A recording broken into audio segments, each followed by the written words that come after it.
Just waiting on Sarah Lawrence, I think. She had an issue with her email I'm working through, so just be another minute here.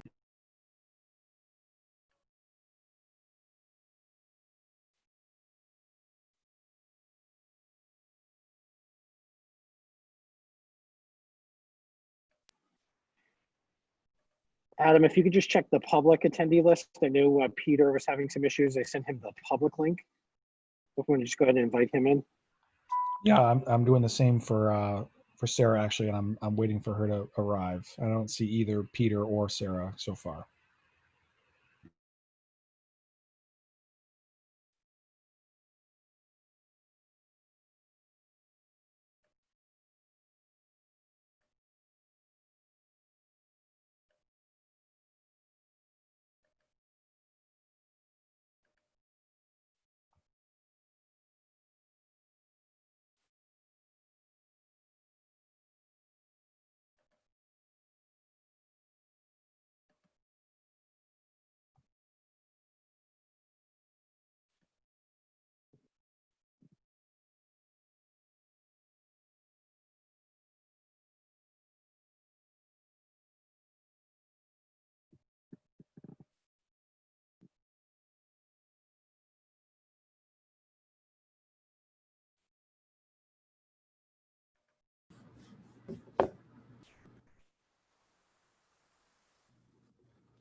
All right, Sarah is here and should be joining us in just a second.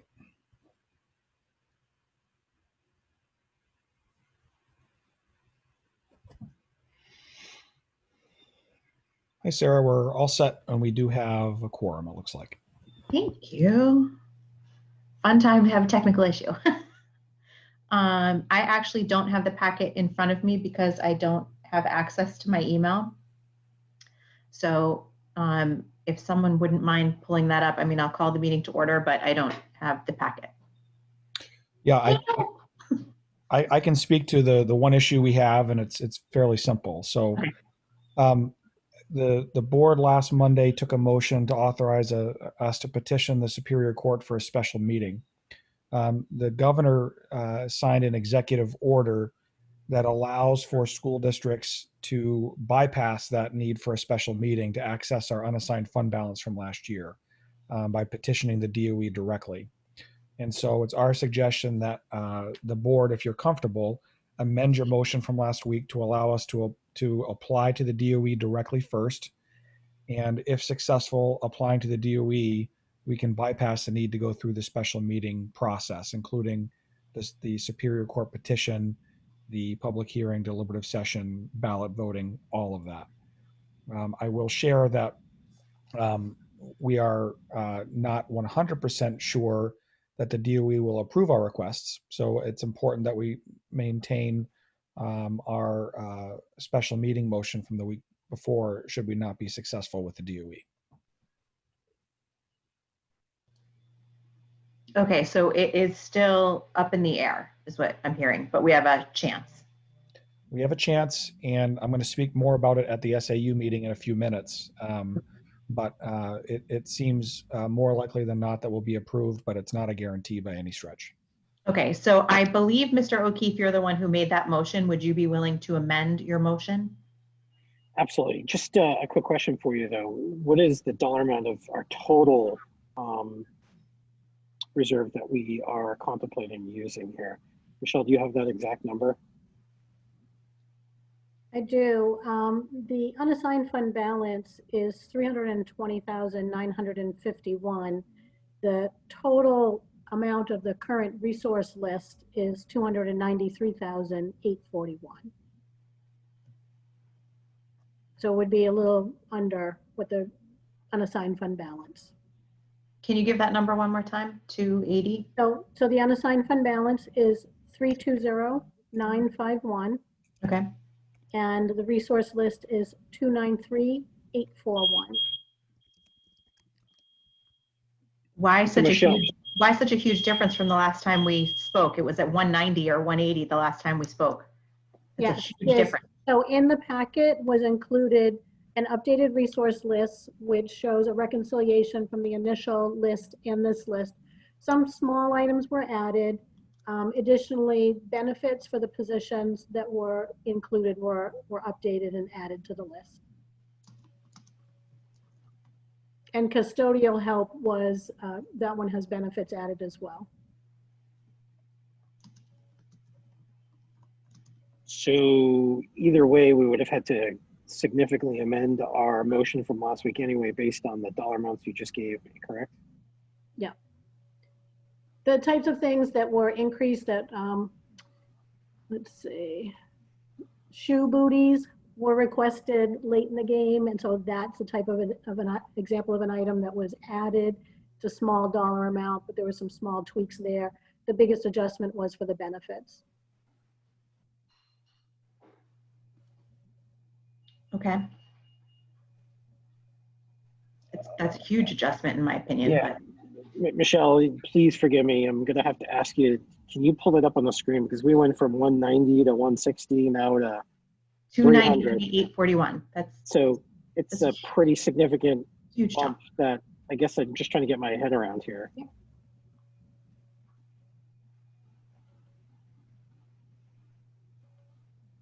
And it's linked in the document that's in the packet, or I can share it if I don't have rights to share right now. Either way is fine. You can now go for it. Okay.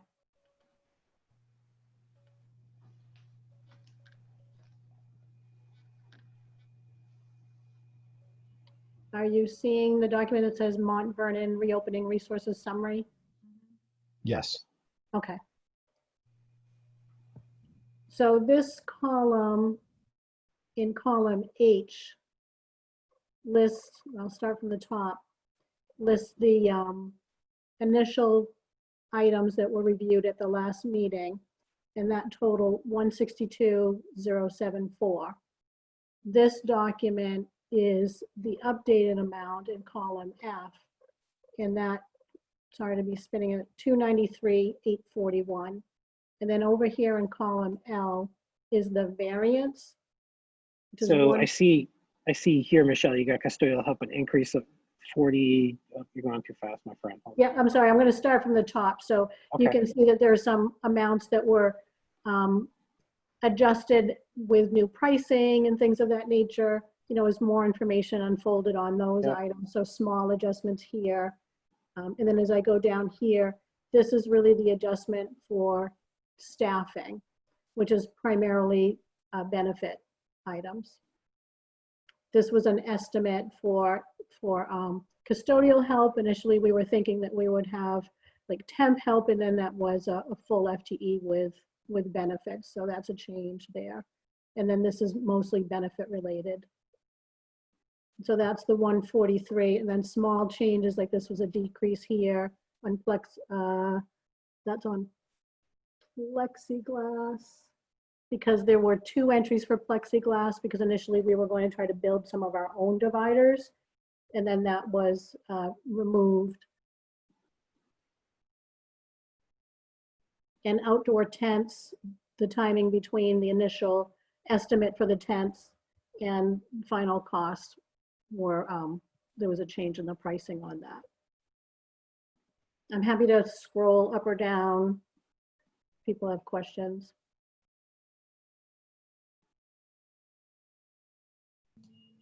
Can we talk about the change in the custodial position? Because I'm wondering, I mean, if we end up going fully remote, is that then a position again that we have to continue to fund if it's under contract? Or, because I know the teaching position, that 1-year teaching position, we would have an obligation, but I'm wondering about the custodial position and why there's that change. That's a big change.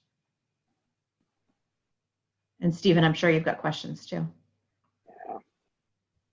Well, this is a request, and certainly if the additional custodial help is determined that we could utilize less help and still meet the, the cleaning, disinfecting needs. I mean, certainly we wouldn't need to spend up to that level, but we can't exceed, if we request X, we wouldn't not be able to exceed that amount. I think the question is, if we hire someone, we could lay them off if the school goes remote for an extended period of time. Yeah. So that we wouldn't expend all of those dollars. Is that right, Sarah? That's your Yeah, question. basically, yeah. Yeah. Thank you for clarifying that. So Michelle, the answer is yes, we could. That is my understanding. Yes, I would confirm that with Amina, but We'll make sure that it's in the contract of the person that we hire, that there's the ability to lay off if the services are not needed. Right. And it's the same fall suit to the new pairs that we would hire as well, or are we going to have to continue those in the remote environment?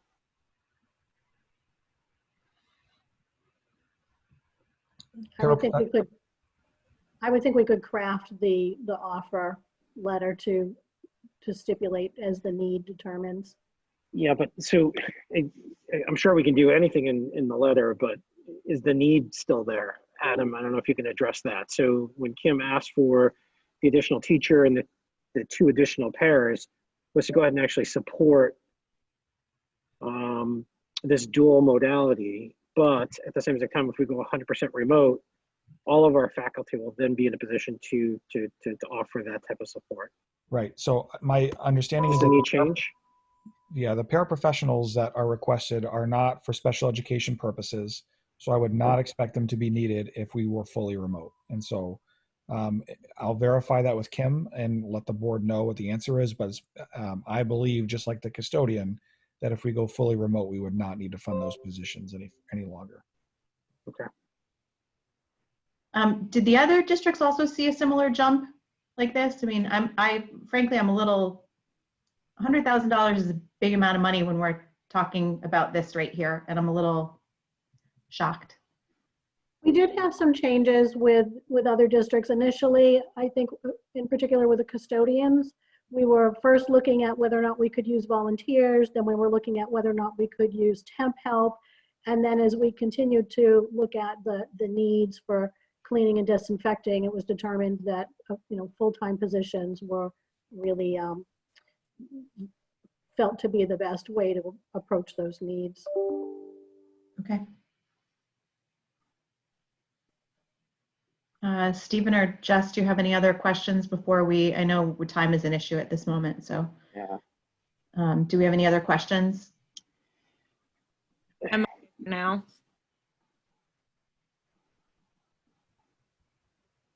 Mr. O'Keefe, any questions from you or? No, I'm on the same page as you, Sarah. I'm a little disappointed at the same time. I get that these expenses are kind of fixed in nature. I just wish that they were in their form at our last session so we could have properly had time to discuss them.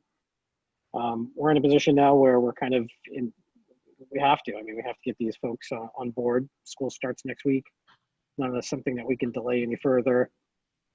There's also that security thing that we spoke about in non-public, adding that into this. So, yeah, it is what it is.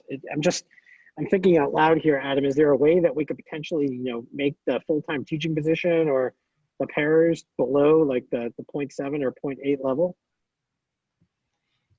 We can look at that.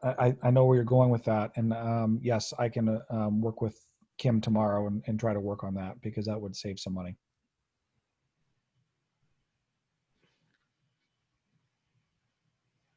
All right. And then I had a question from a community member. Is the reopening resources summary going to be available publicly? Yes? Yes. Okay, thank you.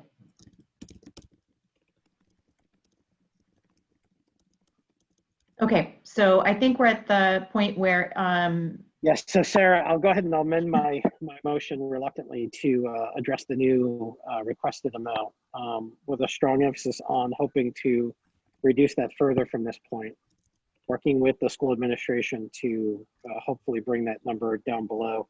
This was higher than the robot ad, and we brought it down to 160 as a result of that. Now we're way above that now.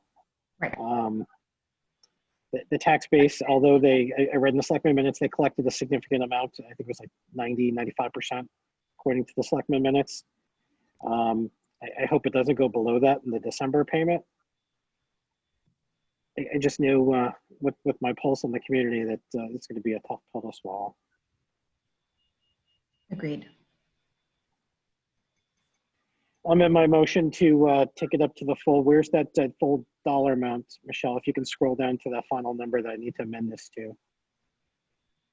The $293,641 amount. Or is that an 8? It's too small. Yeah, 293,841.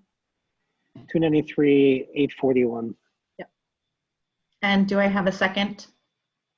I will second. Thank you. I'm going to guess that we have no further discussion because we've already discussed it. So let's just do a quick roll call vote on accepting the amended motion that Mr. O'Keefe presented. So Mr. O'Keefe. Could I just ask for clarification? I'm sorry to interrupt. I just want to confirm that the amendment also includes amending to petition under emergency order number 38. Yeah, so Michelle, the only thing I'm amending is the dollar amount that we're requesting. So if we still continue to amend and we don't get approval from the DOE, you're going to have both mechanisms to follow. Number one, through the public hearing, petitioning Superior Court, having a deliberative session, and then a final vote, special election, or using the unassigned fund balance left over from 2019, 2020. Okay. I apologize. I hadn't heard the amendment including the executive order. I mean, the emergency order, and I didn't think that was in the prior motion. So, thank you. Right. I think Adam just captured it. The motion is to amend, add the DOE option, and maintain the option to petition if needed. Right? Right. Yes. Okay. That's correct. Thank you. Okay. So now we'll just do a roll call on that. Mr. O'Keefe. Yes. Jess Hinckley. Yes. And I am also a yes. So thank you very much. And I think we don't have any other business now, do we? Like I said, I apologize. I don't have the packet in front of me, but technical issues. All right. So we're switching over to the SAU meeting. We are. Thank you, Madam Chair. And Adam, can you send me the link to that like you did to this one? I will. Thank you.